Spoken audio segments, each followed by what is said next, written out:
Hands up who's heard of Iceland before today? Everyone. Now, the killer question. Apart from these two here who work for our agency, who's been in an Iceland? Oh my God.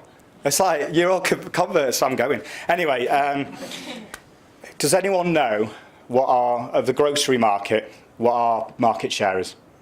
2%, or 2.1% after the Euros, thank you. So 2.1%.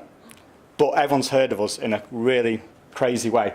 But they've heard of us probably.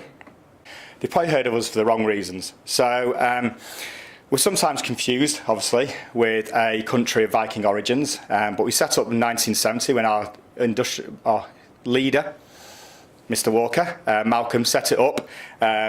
We're known for the prawn ring, which is available in stores now because it's Christmas. But sadly, I'm being filmed here, so I'm going to have to really be careful what I say. We are also known for Kerry Katona, who, let's be honest, was our best marketing campaign, but potentially also our worst, because we're still reeling from the fact that everyone thinks we're all about processed food and beige food. Now, we're 2% of the market, and our budget for our whole marketing is only around 50 million-ish, even though 7 Stars want to have it a lot more, but that's another story that we're arguing about at the moment. Anyway, our nearest competitor, so let's say there's 10 major grocery retailers, their budget is about 150 million, that's Lidl. So you can see that we're really fighting against a massive stream there. So we have to think of innovative ways to do it. So the Euros is a case in point. What we did is we realised that all our competitors will be out during the Euros with lots of stuff around booze and come in and get your food for the great things when England will be amazing and Wales will be plucky underdogs and the Irish are here. So everyone was dead excited and we were getting loads of tweets saying, oh, congratulations for qualifying, Iceland. So I'm sat at home thinking, this is a bit awkward. You deserve it for all you've done for mums down the years. Waitrose will be gutted that you've qualified. So we decided to go and sponsor the Iceland FA.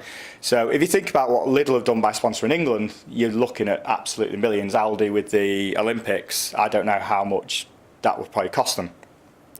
It cost us, we rang up the Iceland FA, as you do, and said, there's something here, we've got the same names, funny that. Can we sponsor you?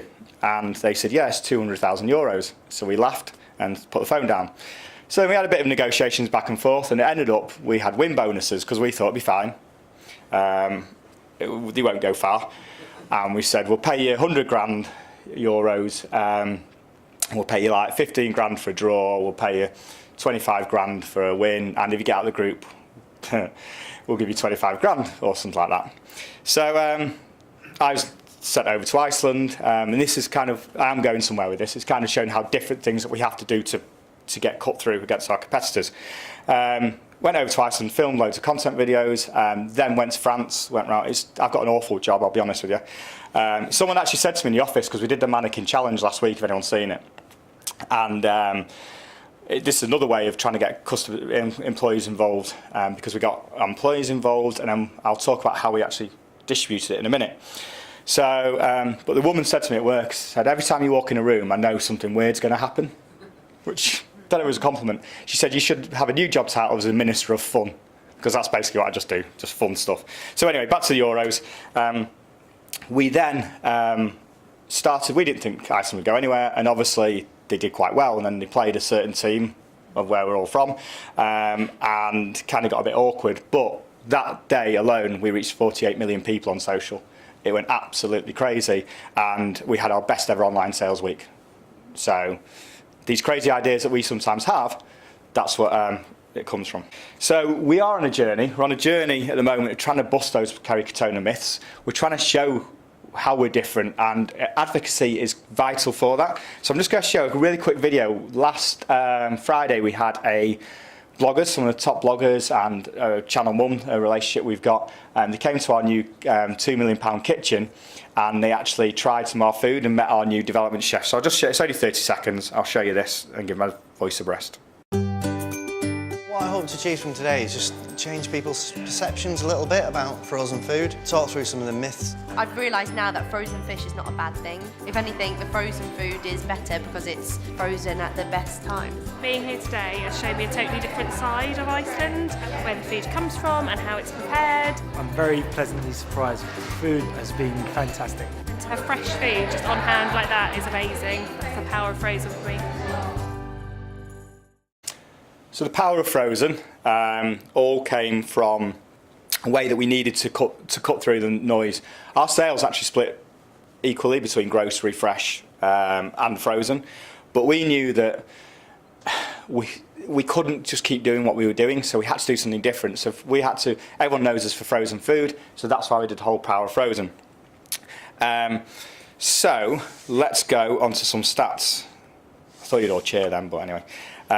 So why use advocacy? Well, 2/3 of all content online is created by consumers. So social is that, it's the word social, and I think that people sometimes forget that. So 72% of people are active daily on social media. I think that's probably more now, I'll be honest, when I got these stats. I think I got them from Facebook, to be honest. 92% of consumers trust word of mouth over other ad formats, and that is so vital. TV now, whilst TV's king, and for us it's king because our target market is still only about 1% decreased. What we found is that people are not trusting TV as much. So a lot of people that we speak to in the Iceland social team are the millennials of the world, so the younger generations, and we're seeing that their viewing of TV has dropped by about 8%. So more and more they're looking at other ways. I mean, I use TripAdvisor all the time. I went to a restaurant last night when I was staying in London. I use TripAdvisor to find it, and I think that's the thing, that 54% of UK adults now use online reviews to inform their purchase decision. So I can tell you, as Iceland, saying our fish that you saw before, sea bass, and you saw the video, is fantastic, but you go, yeah, he works for it, he would say that. That's why our whole advertising campaigns now is trying to get real families in and trying to get them to actually tell you how great our fish is.